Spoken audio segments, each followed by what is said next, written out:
When working in Excel, especially with pivot tables, knowing how to efficiently adjust their properties can greatly improve your productivity.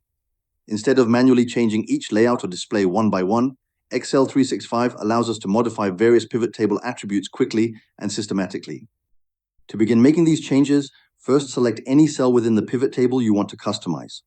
Then go to the Pivot Table Analyze tab located on the ribbon. From there, click on the Options button.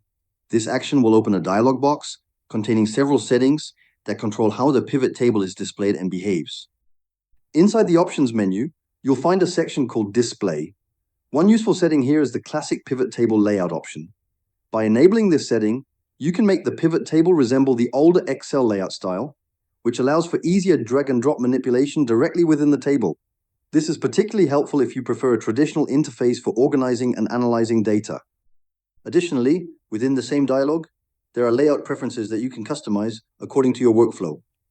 Once you've adjusted the settings to your liking, click OK. Your changes will immediately be applied, and the pivot table will reflect the new structure and properties you selected, making your data easier to read and understand. If you want to format specific values, such as displaying totals as percentages, Excel offers further customization. Right-click on the values within the pivot table, choose Value Field Settings, and then go to the Number Format section.